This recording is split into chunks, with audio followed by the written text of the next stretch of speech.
Hello everyone, welcome to I exam B students. बहुत स्वागत है आप सभी का। मेरा नाम है Kailash Tiwari, ex AFO Union Bank of India.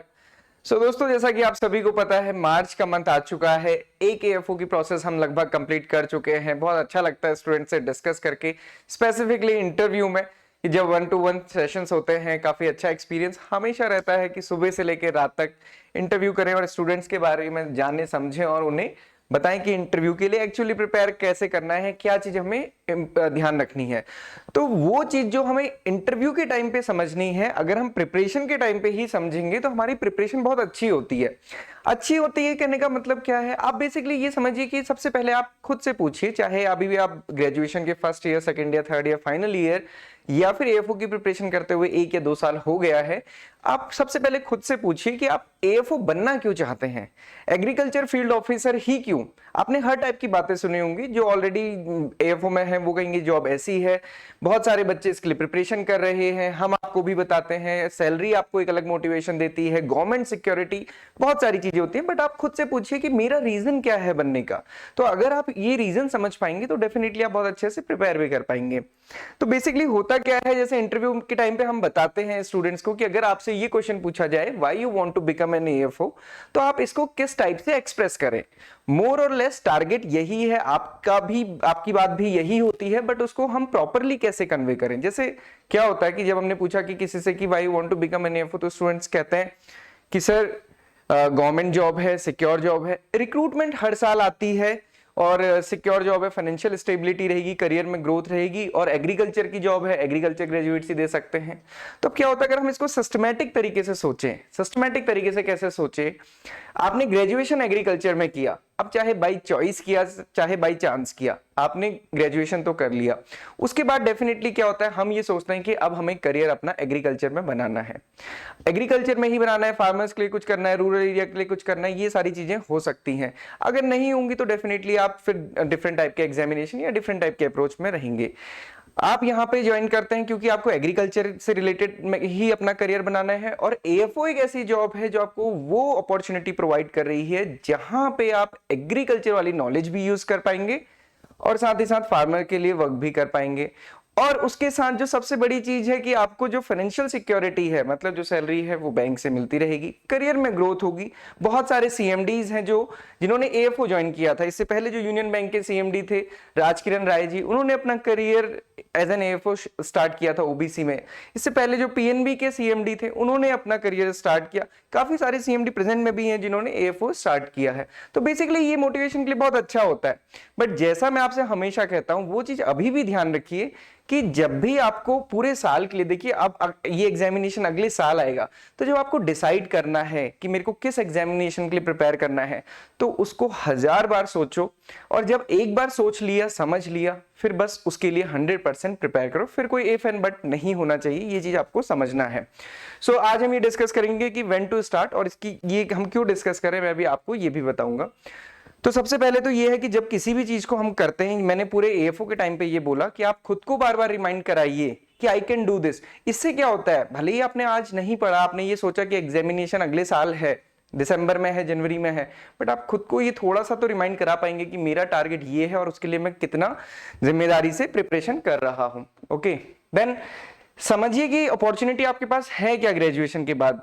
Rather than कि मेरे सीनियर ने बताया तो मैंने प्रिपरेशन शुरू कर दी, मैंने यूट्यूब में वीडियो देखी तो प्रिपरेशन शुरू कर दी। थोड़ा सा समझिए कि हमारे पास अपॉर्चुनिटी है क्या, और वो अपॉर्चुनिटी जो रेगुलरली लगभग आती ही है ना। एक तो आईबीपीएस एएफओ है, दूसरा नाबार्ड है। ये दोनों ही एग्जाम ऐसे हैं जो हर साल आते हैं। एएफओ क्योंकि एग्रीकल्चर ग्रेजुएट्स के लिए ही है, तो हमको ये क्वांट्स, रीजनिंग, इंग्लिश और एग्रीकल्चर है, इजी लगता है और हम जनरली इसी के लिए प्रिपेयर करते हैं। नाबार्ड के लिए 8 सब्जेक्ट्स हैं, वैकेंसीज कम होती हैं, तो हमें यहाँ पे डर लगता है, हम इसको कम प्रिपेयर करते हैं। बट लास्ट ईयर या उससे पहले कई सारे स्टूडेंट जो केवल एएफओ प्रिपेयर करते थे, जिनसे काफी डिस्कशन के बाद जो क्लास के स्टूडेंट्स हैं, कई सारे स्टूडेंट ने दिया है। इस बार मेंस तक गए, कुछ स्टूडेंट इंटरव्यू तक गए, कुछ स्टूडेंट्स का सिलेक्शन हो गया।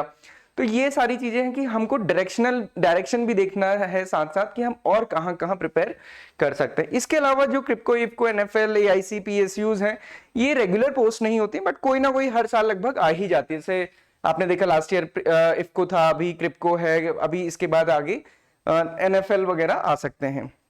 इसके अलावा स्टेट एग्री एग्जामिनेशंस हैं, जिनकी कहानी थोड़ा सा डिफरेंट है उसको कभी और डिस्कस करेंगे, पर ये एग्जामिनेशन है, ये आते तो हैं, होते कब है और सिलेक्शन क्या प्रोसीजर है वो थोड़ा सा हम एज कम्पेयर टू एएफओ यहाँ पे नहीं कह सकते हैं, क्योंकि इसमें काफी अनसर्टेनिटी हमने देखी है।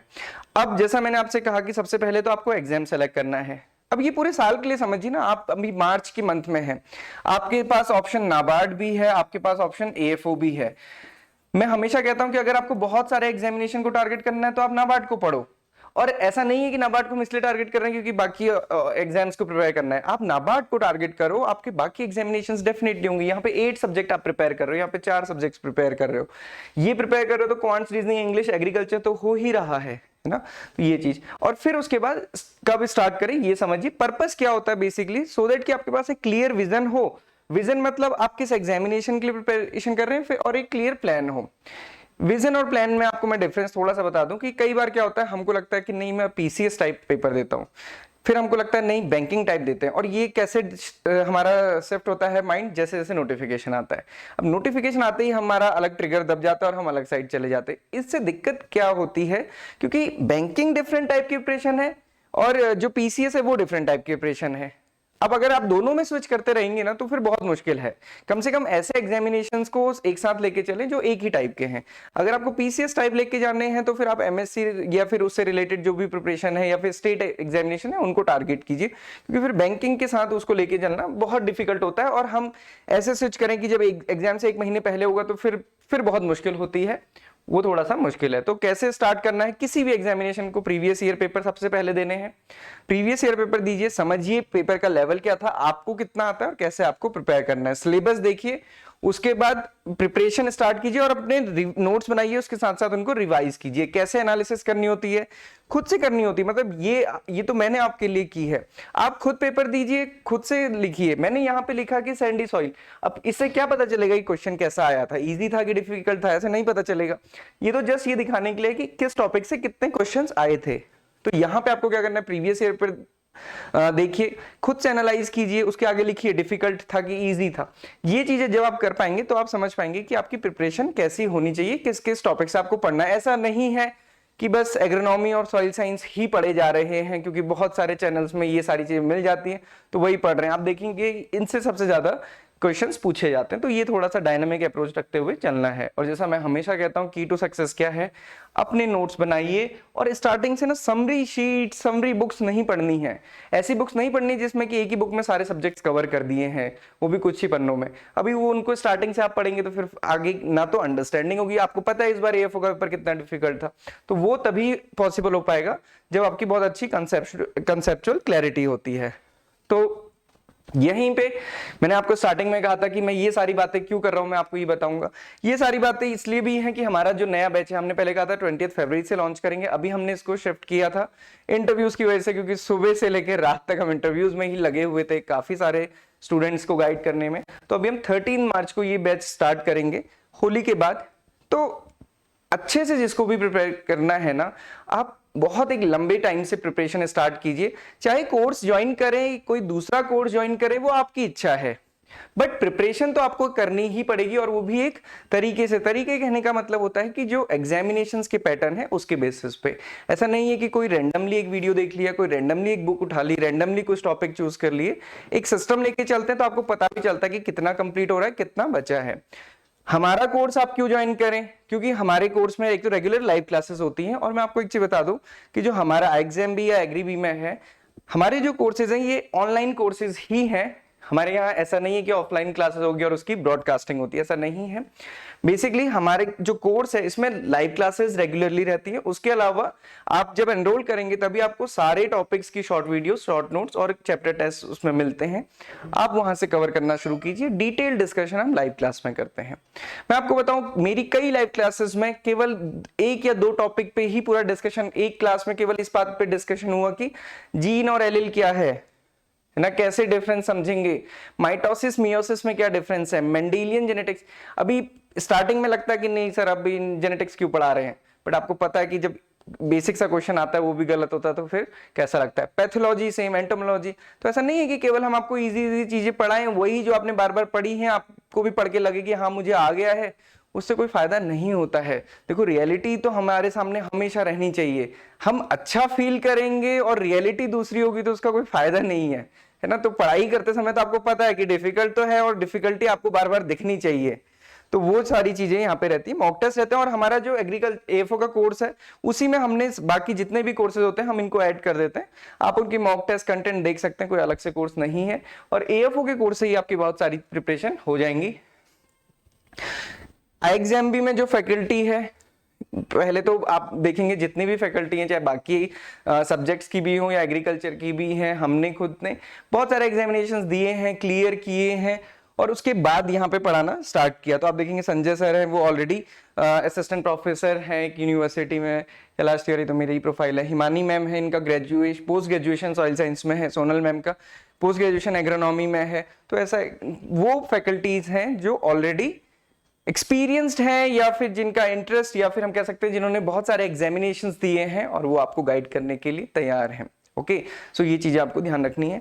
कट ऑफ के रिगार्डिंग में एक चीज आपको बताऊंगा। देखिए कट ऑफ पे हम बहुत सारी चीजें हर टाइम लगे रहते हैं कट ऑफ पे, और कट ऑफ वीडियो में मैं हमेशा कहता हूँ कि कट ऑफ एक ऐसी चीज है जिस पे जितना डिस्कशन करेंगे आप उतना उलझते जाएंगे, तो इस पे डिस्कशन करके बहुत ज्यादा फायदा नहीं होता है।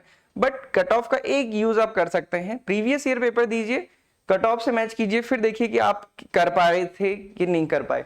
बेसिकली इस साल का पेपर आप उठाइए प्रीलिम्स का, आप उसको दीजिए और फिर देखिए कि आपके इतने मार्क्स और ओवरऑल इतने मार्क्स आ रहे हैं कि नहीं आ रहे हैं। अगर इतने मार्क्स आ रहे हैं तो आप समझ सकते हैं कि आपकी प्रिपरेशन कहाँ पे है, अगर नहीं आ रहे हैं तो फिर आप समझिए कि आपको कितने कब से प्रिपरेशन करना जारी रखना है। तो बेसिकली कट ऑफ का मतलब ये नहीं होता है कि लो कट ऑफ है तो इजी पेपर था, कम फोकस करना है, कुछ ही टॉपिक पे फोकस करना है।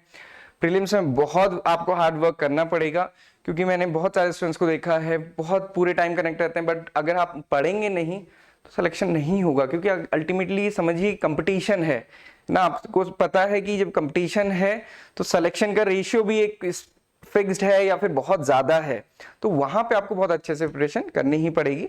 बट पहले से ही अगर आप बहुत अच्छे, जो स्टार्टिंग में मैंने बोला ना कि एक बार अगर डिसाइड कर लिया तो फिर उस पर चलो, फिर उस पर कुछ भी नहीं सोचना ना। स्वामी विवेकानंद जी ने अपनी पूरी लाइफ इस बात पे लगा दी ये समझाने में कि 1000 बार सोचो और फिर उस पर चलो, है ना। और फिर जब तक लक्ष्य की प्राप्ति नहीं होती तब तक रुकना नहीं है। तो वो चीज जब उतना बड़ा जीवन उनका लगा हुआ है तो डेफिनेटली कुछ ना कुछ उसका मीनिंग होगा ही। And if you have the power to create the life you desire, वो मेक इट हैपन। कौन आपको रोकेगा? कोई नहीं रोकेगा। बट उसके लिए कंसिस्टेंसी, हम कहते हैं ना परसिवियरेंस, ये सारी चीजें हमारे अंदर होनी चाहिए और हमको डेवलप भी करनी पड़ेगी। हम हर बुक पढ़ते हैं उसमें स्टार्टिंग में लिखा होता है अत्तदीपो भवत, मतलब क्या है? जो इनर मोटिवेशन है वो परमानेंट है। तो ये चीज आपको ध्यान रखनी है। मेमोरी बेस्ड पेपर आपको हमारी वेबसाइट पे मिल जाएंगे, मॉक टेस्ट आपको हमारी वेबसाइट पे मिल जाएंगे, आप जरूर उनको अटेम्प्ट कीजिए, एनालाइज कीजिए। 13 मार्च से हमारा कोर्स नया लॉन्च हो रहा है। जितने भी स्टूडेंट्स एनरोल करना चाहते हैं आप कर सकते हैं। जिन्होंने 20 फरवरी के टाइम के लिए भी